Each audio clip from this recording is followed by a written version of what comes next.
안녕하세요. 노후생활 백서입니다.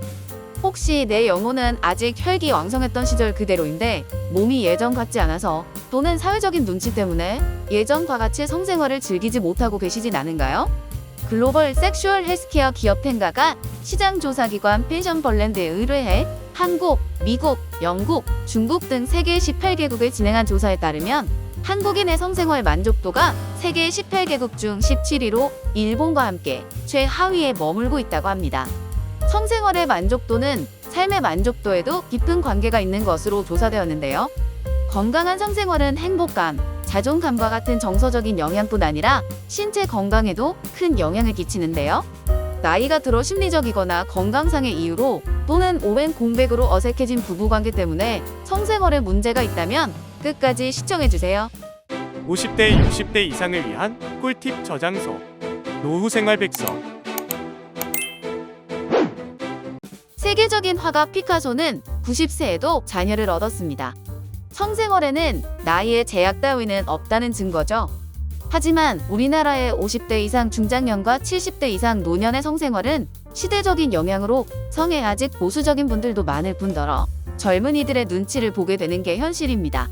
실제로 자신의 육체적, 정신적 건강에 문제가 없는데도 사회적 분위기에 억압되어 노년의 성생활은 마치 주책이라는 또는 민망한 주제로 다뤄지기 쉬운데요. 하지만 여러분, 자신의 행복은 타인의 눈치를 볼 필요 없는 거 아시죠? 노후생활 백서가 중장년의 건강한 성생활을 위한 3가지 팁을 알려드릴게요. 50대 이상 건강한 성생활을 위한 팁 첫 번째는 신체의 변화를 받아들이는 것입니다. 많은 분들이 노화에 따른 신체적 변화로 인해 성생활의 만족도가 떨어진다고 하는데요.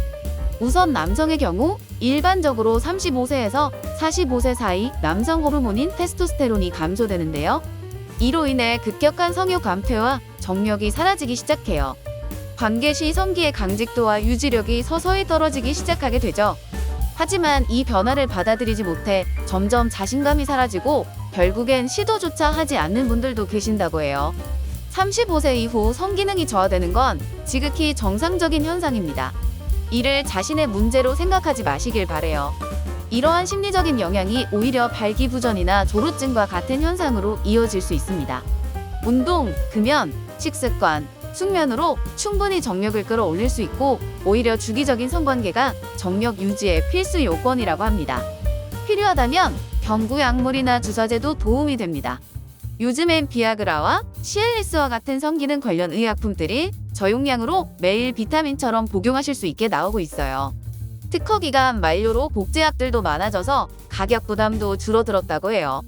그리고 요즘 비뇨기과에 가시면 70대 이상 분들도 정말 간단하고 쉽게 처방받으실 수 있어요.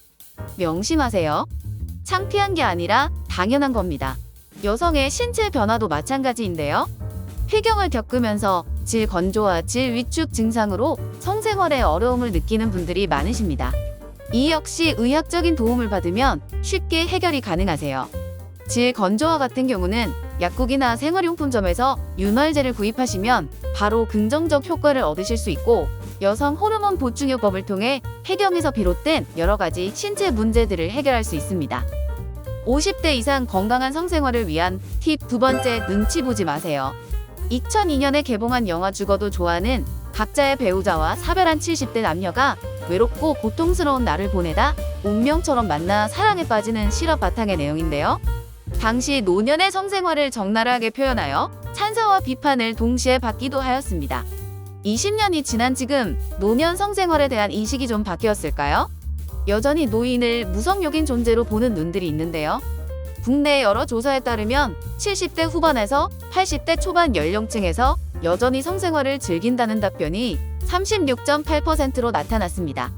아시겠죠? 당당하게 즐기시는 거예요. 스킨십도 마찬가지예요. 공공장소나 젊은이들이 붐비는 곳에서 손을 꼭 잡고 걷는 노년의 커플은 정말 보기만 해도 흐뭇해진다고요? 요즘엔 성인용품 매장도 양지로 드러나 카페처럼 밝고 즐거운 분위기 컨셉의 샵들이 많습니다. 배우자나 연인과 함께 재미삼아 방문해 보시는 건 어떠세요? 권태로움에서 벗어나는 데도 도움이 되실 거예요. 적극 방문 추천드립니다. 그리고 또 한 가지, 앞서 말씀드린 것처럼 건강한 성생활을 위해서 의학적 도움을 받는 것을 부끄러워하지 마세요. 그러한 사회적인 억압과 심리로 검증되지 않은 유사과학이나 민간요법으로 건강을 해칠 수 있어요. 또한 불법으로 판매되는 약품이나 식품은 절대로 섭취하시면 안 되겠습니다. 50대 이상 건강한 성생활을 위한 팁 세 번째는 대화입니다. 신체 변화에 따른 의학적인 문제는 병원을 가면 됩니다. 하지만 50대 이후의 성생활에서 무엇보다 중요한 건 상대방과의 유대감과 사랑이겠죠? 신체적으로 정신적으로도 문제가 없지만 상대방과 서먹한 관계가 성생활에 큰 제약이 될 수 있습니다. 부부 사이 성에 대한 기준이나 가치관 차이를 극복하는 게 핵심인데요. 특히 우리나라 50대 이상의 남성분들은 내 아내가 잠자리를 거부하는 이유가 나이가 들어 성욕이 사라졌기 때문이라고 생각하시는 분들 많으실 텐데요. 실제로 남편과의 잠자리를 거부하는 여성 중 관계에 불만족이 반복되고 누적되어 거부하게 되었다는 답변이 굉장히 많았습니다. 성적인 관계에 있어서 가장 중요한 핵심은 정신적, 육체적 교감이겠죠. 충분한 대화와 배려로 상대방이 원하는 스킨십을 통해 서로의 욕구를 충분히 만족시키도록 노력하셔야 해요. 이제 와서 그런 얘기를 하기 민망하시다고요? 부부관계를 개선시키기 위한 많은 상담과 교육들이 있어요. 정말 깊은 내면의 대화를 하고 싶다거나 꼭 하고 싶은 주제의 대화가 있는데 입이 안 떨어지시는 분들은 이런 부부 클리닉 상담을 이용해보세요. 꼭 이혼 위기 같은 큰 문제일 때만 그런 상담을 이용하는 게 아니랍니다. 생각보다 다양한 주제로 많은 분들이 부부 상담센터를 이용하시는데요. 노후의 화목한 가정을 위해서도 적극 추천드립니다. 지금까지 중장년을 위한 건강한 성생활에 대해 말씀드렸어요. 그동안 생계에 치여서 또는 사회적 눈치나 억압에 의해 자신의 욕구를 외면해 오셨다면 지금부터라도 자기 자신에게 솔직해져 보시는 건 어떠세요? 중장년에 솔직하고 당당한 성생활을 노후생활백서가 응원합니다. 저희는 50대, 60대를 위한 또 다른 꿀팁으로 찾아뵐게요. 구독과 좋아요 부탁드려요. 감사합니다.